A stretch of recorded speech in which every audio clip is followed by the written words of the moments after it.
কারো বাসায় একটা মিটিং করলাম আর রাজনীতির মধ্যে একটা পরিবর্তন ঘটে গেল। বাংলা রাজনীতি এত সহজ কোনো বিষয় নাই।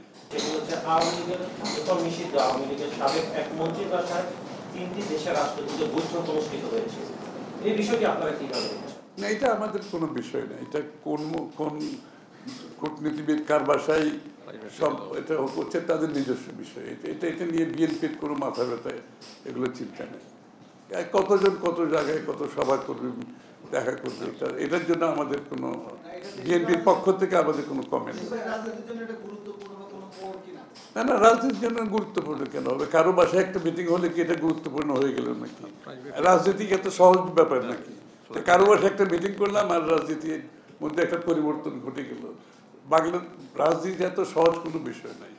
এইরকম আপনারা যেটা শুনছেন, আমরা শুনছেন না, অনেক মিটিং হচ্ছে। আপনারা যেটা জানেন না, এরকম অনেক মিটিং হচ্ছে। এটাতে কিছু আসে যায় না রাজনীতিতে।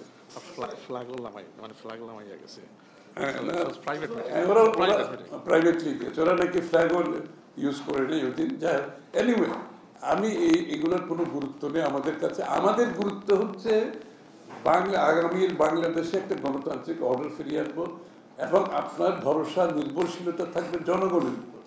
কে কোথায় কার বাড়িতে সভা করতে যাবে এগুলো নিয়ে কোনো ইস্যু না। বাংলাদেশের জনগণের উপর আস্থা থাকতে হবে। বাংলাদেশের জনগণ কি চায় সেটাই হচ্ছে আমাদের জন্য গুরুত্বপূর্ণ। এটা খুব সহজ ব্যাপার তো। এখন কোনো দল যদি তারা নিজস্ব ক্যান্ডিডেট দিতে চায়, এটা আমরা এতদিন গণতন্ত্রের কথা বলে আসছি।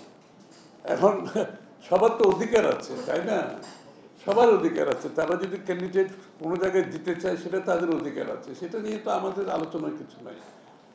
সেটা যে আমাদের সাথে একসাথে মিলেও দিতে পারি, তারা যদি ইন্ডিপেন্ডেন্টলি দিতে চায় তাও দিতে পারে। কারণ এই অধিকার তো সকলে আছে, তাই না? আমরা আলোচনার ভিত্তিতেও যদি আমরা মনে করি আমরা জোট হিসেবে কাজ করেছি এতদিন, সেটাও হতে পারে। তার বাইরে যদি তারা ক্যান্ডিডেট দিতে চায় দিতেই পারে, অসুবিধা নেই। আমার মনে হয় আমাদেরকে এই বিষয়টা একটু বোঝা উচিত যে গণতান্ত্রিক আমাদের যে বাধা বিপত্তির মাধ্যমে যে রাজনীতি, এই বাধা বিপত্তির রাজনীতির থেকে বেরিয়ে আসতে হবে। সবাইকে সেই স্বাধীনতা দিতে হবে। প্রত্যেকটি দলের অধিকার আছে। আমরা কোনো কিছু রুল আউট করার অধিকার বিএনপিরও নাই, অন্য কোনো দলেরও নেই। কাউকে রুল আউট করার অধিকার কারণ নেই।